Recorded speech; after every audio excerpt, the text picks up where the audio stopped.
Hello दोस्तों, मेरा नाम है राहुल जायसवाल और हमारे YouTube channel RJ tutorial smart study में आपके लिए एक छोटा सा क्लास टॉपिक लेकर आया हूँ जिसका नाम है क्लासिफिकेशन ऑफ अकाउंट। ये वीडियो स्पेशली अकाउंट्स के बच्चों के लिए है या we can say that commerce के स्टूडेंट्स के लिए है। ठीक है, आइए देखते हैं क्लासिफिकेशन ऑफ अकाउंट्स। कितने टाइप के हैं? ऐसे 3 टाइप के होते हैं, बट यहाँ पर देखते हैं कैसे। पर्सनल अकाउंट और इम्पर्सनल अकाउंट, पर्सनल अकाउंट और इम्पर्सनल अकाउंट। तो पहले बात करते हैं पर्सनल अकाउंट की। ठीक है, पर्सनल अकाउंट में कैसे है? एक नेचुरल पर्सनल अकाउंट है, एक आर्टिफिशियल पर्सनल अकाउंट है, एक रिप्रेजेंटेटिव पर्सनल अकाउंट है। पहले बात करते हैं नेचुरल पर्सनल अकाउंट। देखो कैसा है कि इस टॉपिक के बारे में बच्चे बहुत ज़्यादा इंटरेस्ट नहीं लेते हैं, लेकिन यही बेस है। 2 टॉपिक बहुत पूरे ग्रेजुएशन लेवल तक के बच्चे लोग को अगर पूछा जाएगा ना कुछ अकाउंटिंग का नॉलेज तो वो लोग नहीं दे सकते, बिकॉज एक बेस ये है और एक बेस है गोल्डन रूल्स। ठीक है, ये 2 टॉपिक बेस है अकाउंटिंग का, लेकिन बच्चे इस बेस को नहीं पढ़ते, जिसकी वजह से अगर ग्रेजुएशन लेवल पे कोई एंट्री पास कर दिया है और उनको पूछा जाए कि इसमें कौन सा अकाउंट है ये या कौन से गोल्डन रूल्स अप्लाई हो रहे हैं तो वो लोग नहीं बता पाते हैं। ठीक है, तो रिक्वेस्ट है आपसे ध्यान से सुनिएगा और समझिएगा।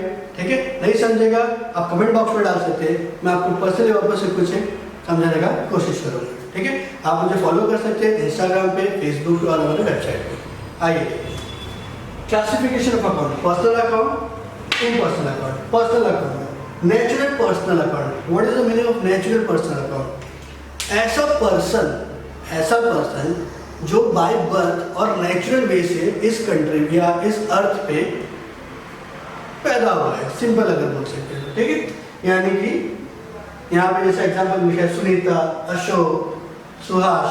ठीक है, तो ऐसा कोई भी पर्सन जो नेचुरल तरीके से इस प्लैनेट पे आया है, ठीक है, वो हो गया नेचुरल पर्सनल अकाउंट, किसी भी पर्सन का नाम। अब बात करते हैं आर्टिफिशियल पर्सन। क्या?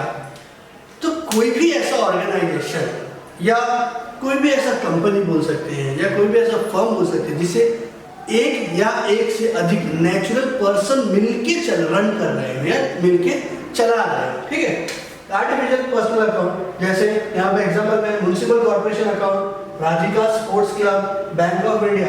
म्युनिसिपल कॉर्पोरेशन अकाउंट कौन चलाता है? कुछ लोग मिलके ही चलाते होंगे, है ना? वो रजिस्टर्ड होने की वजह से ये म्युनिसिपल कॉर्पोरेशन अकाउंट एक एक्ट में रजिस्टर्ड होने की वजह से ये क्या हो गया? Artificial personal account. ठीक है, राधिका स्पोर्ट्स क्लब कौन चलाता है? कुछ पर्सन चलाते होंगे। ठीक है, उसके बाद बैंक ऑफ इंडिया भी कुछ लोग ही चलाते हैं। ठीक है, तो ये सब एग्जांपल में क्या आ गया? हमारे आर्टिफिशियल पर्सनल अकाउंट। ठीक है, यहाँ पे कोई भी पर्सन जिसका नाम हो या कोई भी पर्सन, वो कौन सा हो गया? Natural personal. और कुछ नेचुरल पर्सन मिलके किसी ऑर्गेनाइजेशन को रन करते हो तो वो क्या हो गया? Artificial personal account. ठीक है, अब बात करते हैं रिप्रेजेंटेटिव पर्सनल अकाउंट। देखो क्या है, पता है कि यहाँ पे लोग आके कहीं न कहीं अटक जाते हैं कि रिप्रेजेंटेटिव पर्सनल अकाउंट क्या है। तो मैं सिंपल वे में आपको बताता हूँ कि ऐसा कोई भी ट्रांजैक्शन जो इनकम्प्लीट हो, क्या हो? इनकम्प्लीट हो। जो ट्रांजैक्शन इनकम्प्लीट है वो रिप्रेजेंटेटिव पर्सनल अकाउंट में आता है। कैसे होता है वो देखते हैं। आउटस्टैंडिंग एक्सपेंस, मेरा खर्चा है। जैसे समझो मैंने ये पेन खरीदा है, ठीक है, पेन मैंने खरीद लिया, लेकिन ये क्रेडिट बेसिस को पेमेंट करना बाकी है। तो मेरा क्या हुआ? ये तो मेरा खर्चा है, पेन खरीदना मेरा खर्चा है, लेकिन पेमेंट मैंने अभी नहीं किया है, तो पेमेंट क्या है? मेरा आउटस्टैंडिंग है। तो आउटस्टैंडिंग एक्सपेंस अकाउंट। ठीक है, पेमेंट करना बाकी है, ये क्या हो गया?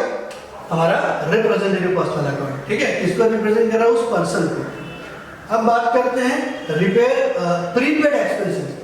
प्रीपेड एक्सपेंसेस, या समझो मैंने इस मार्कर वाले को मैंने एडवांस में पेमेंट करके रखा है। मैं साल भर में जितना मार्कर खरीदता रहूंगा, आप एडवांस में पेमेंट ले लो। ठीक है, तो मार्कर खरीदना तो मेरा एक्सपेंस है, बराबर, लेकिन मैंने उसको एडवांस जो पेमेंट किया है तो यहाँ पे ट्रांजेक्शन कंप्लीट नहीं हुआ है। जब मैंने जितना भी पेमेंट किया उसका पूरा मार्कर खरीद लूंगा तब वो क्या होगा? Complete transaction. बट अभी क्या है? ये इनकम्प्लीट ट्रांजेक्शन। इनकम्प्लीट ट्रांजेक्शन के लिए क्या हो गया? Representative personal account. ठीक है, इनकम रिसीव्ड इन एडवांस। समझिए मुझे किसी ने एडवांस में पेमेंट कर दिया है। ठीक है, मुझे किसी ने एडवांस में पेमेंट कर दिया है और मैं उसका जो भी जिस वजह से उसने पेमेंट किया है, समझो मुझे सर्विस के लिए पेमेंट किया है, जो भी सर्विस मैं उसको दूंगा वो कब दूंगा? पूरे साल दूंगा। एग्जाम्पल, अगर मुझे पढ़ाने के लिए किसी बच्चे ने मुझे पेमेंट किया है तो मैं पूरे साल उसको जब पढ़ा के पोर्शन कंप्लीट करा दूंगा तब मेरा सर्विस कंप्लीट होगा। तब तक ये क्या होगा? इनकम्प्लीट ट्रांजेक्शन होगा। ठीक है ना, तो यहाँ पर जो आता है वो इनकम्प्लीट ट्रांजेक्शन होता है। इतना इस इजी वे में समझिएगा इसको, ठीक है। अब बात करते हैं इम्पर्सनल अकाउंट में, ठीक है। किसका बात करते हैं? इम्पर्सनल अकाउंट में। इम्पर्सनल अकाउंट में दो पार्ट किया हुआ है, रियल अकाउंट और नॉमिनल अकाउंट, ठीक है। तो रियल अकाउंट में दो टाइप के हैं, इंटेंजिबल एसेट्स और टेंजिबल एसेट्स। देखो रियल अकाउंट में मोस्टली क्या होता है पता है? असेट्स आता है। क्या आता है?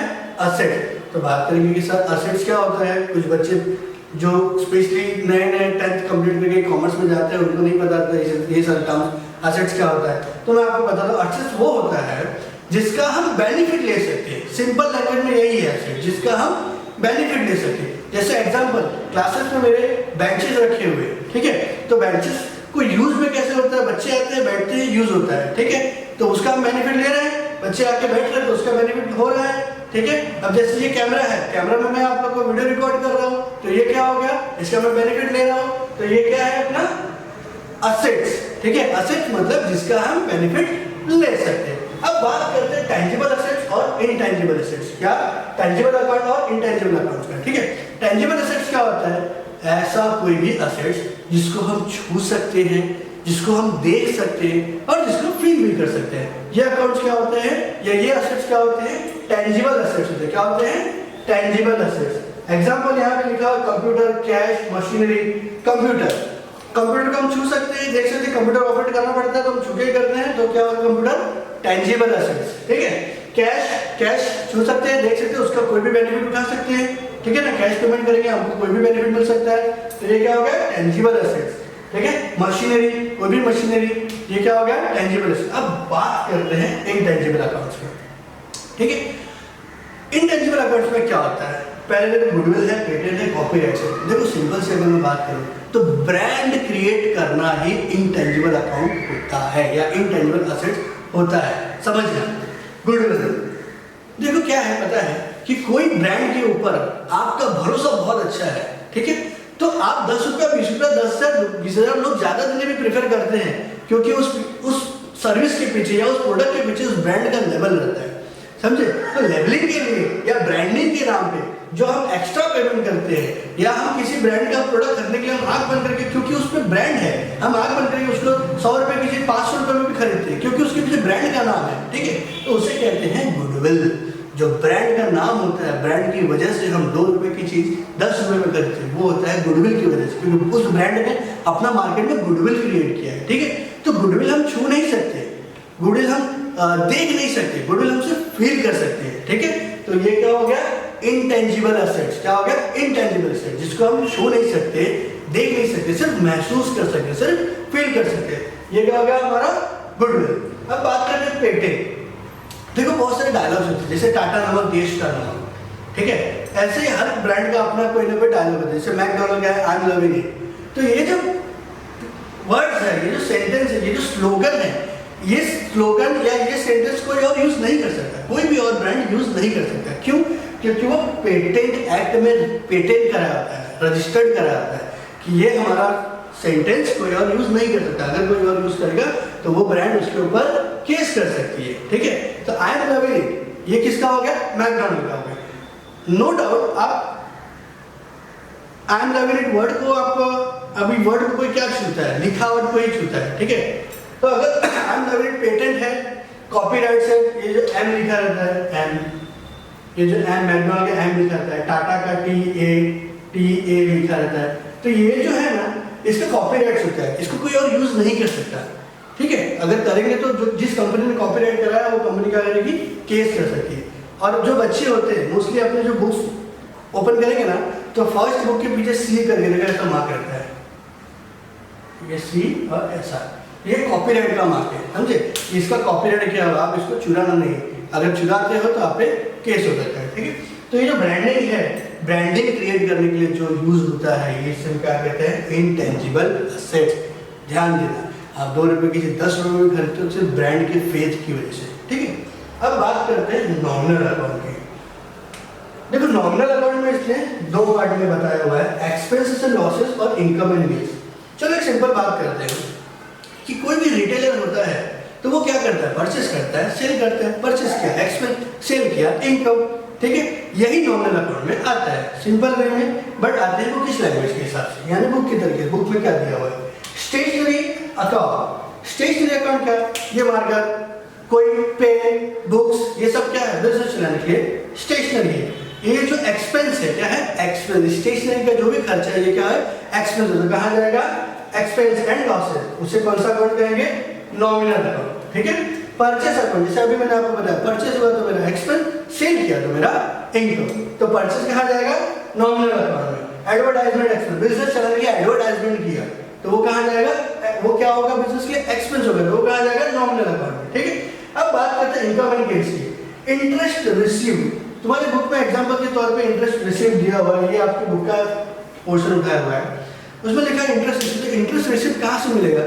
या हमने बैंक में एफडी करा दिया, उस पर हमको इंटरेस्ट मिल रहा है तो क्या होगा? हमारा इनकम, हमें इंटरेस्ट मिल रहा है तो हमारा इनकम हो गया, तो वो क्या होगा?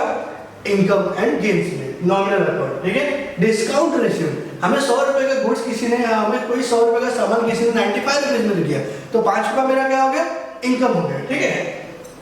डिस्काउंट रिसीव्ड, ये हमारा क्या हो गया? इनकम हो गया। इनकम कहा जाएगा? नॉमिनल अकाउंट में। अब बात करते हैं सेल, जैसे मैंने यहाँ पर आपको बताया परचेस हमारा एक्सपेंस है, सेल हमारा इनकम है, तो कहा जाएगा हमारा इनकम का, कोई भी हमारा इनकम है कहा जाएगा? नॉमिनल अकाउंट में। कोई भी हमारा एक्सपेंस है कहा जाएगा? Nominal account. अगर हमारे पास कोई भी असेट्स है, इंटेंजिबल हुआ या टेंजिबल हुआ, दोनों भी असेट हमारा कहा जाएगा? रियल अकाउंट में। ठीक है। अगर किसी भी पर्सन को या पर्सन किसी को रन कर रहा है ऑर्गेनाइजेशन को, या इनकम्प्लीट ट्रांजेक्शन, ठीक है, ये सब कहा जाएगा? पर्सनल अकाउंट में। ठीक है बच्चे, अगर आपको अच्छा लगा हो तो इस वीडियो को लाइक कीजिए, सब्सक्राइब कीजिए, जितना ज़्यादा लोगों तक पहुंचा सकते हैं पहुंचाइए। Thank you.